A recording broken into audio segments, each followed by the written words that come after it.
नमस्कार, मी प्रियंका। आपण आजच्या व्हिडिओमध्ये बघणार आहोत बीटेक इंजिनिअरिंग मधल्या स्पेशलायझेशन बीटेक डाटा सायन्स याच्याबद्दल माहिती।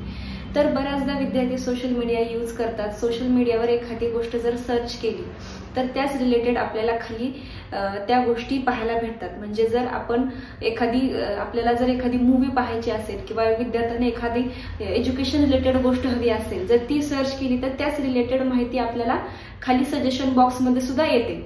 तसेच आपण एखाद्या वेळेस जर चॅटिंग करत असो अँड्रॉइड मोबाईल मध्ये किंवा आपली स्पेलिंग मिस्टेक झाली तर ऑटोमॅटिक आपल्याला करेक्ट स्पेलिंग वरती आपल्याला दाखवतात। तर यालाच म्हणतात डेटा सायन्स।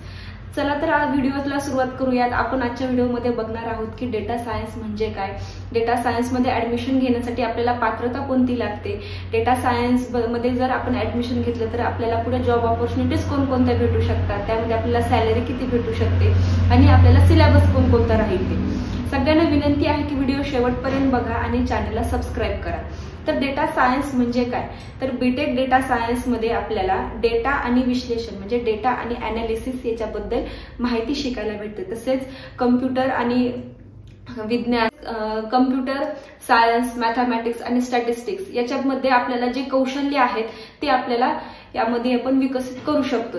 तर डेटा सायन्सचे उद्दिष्ट कोणकोणते आहेत, तर फर्स्ट आहे डेटा कलेक्शन अँड मॅनेजमेंट। तर आपल्याला याच्यामध्ये डेटा कसा कलेक्ट करायचा आणि त्याचं मॅनेजमेंट कसं करायचं हे शिकवलं जातं। तसेच सेकंड आहे स्टॅटिस्टिक्स अँड मॅथमॅटिक्स।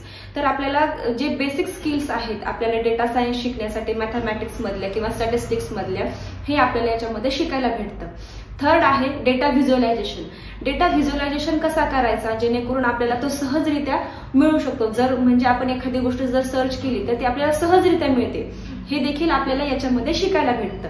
तसेच आर्टिफिशियल इंटेलिजन्स आणि मशीन लर्निंग। आता आर्टिफिशियल इंटेलिजन्स आणि मशीन लर्निंग मध्ये वेगवेगळे तंत्रज्ञान विकसित झालेले आहेत। तर हेच कोणकोणते तंत्रज्ञान आहेत याची माहिती देखील आपल्याला याच्यामध्ये शिकायला भेटते।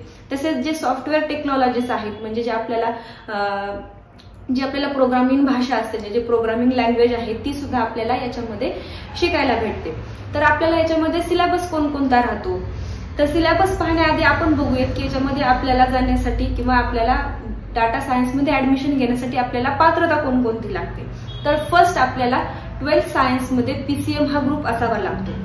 तर पीसीएम हा ग्रुप असेल तरच आपण डेटा सायन्स मध्ये आपण ऍडमिशन घेऊ शकतो।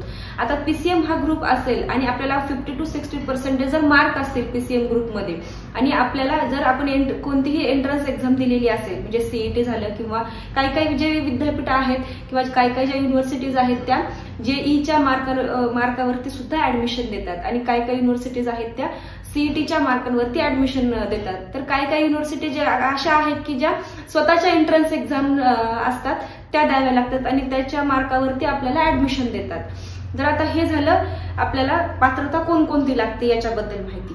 तर आता पाहूयात की आपल्याला याच्यामध्ये सिलेबस कोणकोणता राहील। तर बीटेक डेटा सायन्स हा आपल्याला 4 वर्षाचा अंडर ग्रॅज्युएट कोर्स आहे। तर याच्यामध्ये आपल्याला फर्स्ट इयर मध्ये आपण स्टॅटिस्टिक्स आणि मॅथमॅटिक्स याच्यामध्ये जे बेसिक स्किल्स आहेत हे आपल्याला शिकायला भेटतं फर्स्ट इयर मध्ये। तसेच आपण सेकंड इयर मध्ये आपल्याला डाटा विश्लेषण कसं करायचं किंवा डेटा अनालिसिस कसं करायचं हे आपल्याला सेकंड इयर मध्ये शिकवलं जातं। तसेच रिअल डेटा टाइम हे विश्लेषण कसं करायचं हे देखील याच्यामध्ये आपल्याला शिकवलं जातं। तसेच थर्ड इयर मध्ये आपल्याला आर्टिफिशियल इंटेलिजन्स आणि मशीन लर्निंग याच्याबद्दल शिकवलं जातं आणि फोर्थ इयर मध्ये आपल्याला इंटर्नशिप राहते आणि सॉफ्टवेअर स्किल्स शिकवल्या जातात। म्हणजे सॉफ्टवेअर टेक्नॉलॉजी मध्ये आपल्याला कोणकोणत्या स्किल्स आपण डेव्हलप करू शकतो हे देखील शिकवलं जातं। तसेच आपल्याला याच्यामध्ये प्रोग्रामिंग जी लँग्वेज असते जी पायथॉन आणि C++ हे देखील आपल्याला फर्स्ट इयर मध्ये शिकवलं जातं। तर हे झाले आपल्याला सिलेबस कोणकोणता आहे डाटा सायन्स मध्ये। आता पाहूयात की आपण डाटा सायन्स केल्यानंतर आपल्याला कोणकोणत्या जॉब ऑपॉर्च्युनिटीज आहेत।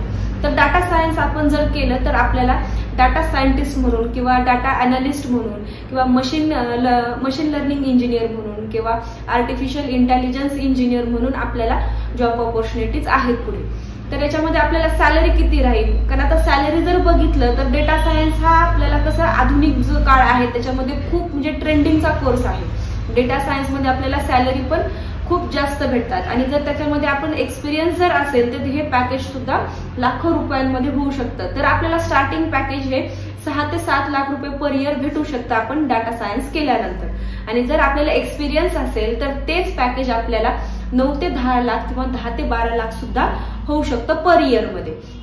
तर आता पाहूयात की आपण इंडियाचे जे कोणकोणते टॉपमोस्ट कॉलेजेस आहेत डाटा सायन्स करण्यासाठी. तर फर्स्ट आहे IIT हे बेस्ट इन्स्टिट्यूट आहे डाटा सायन्स करण्यासाठी.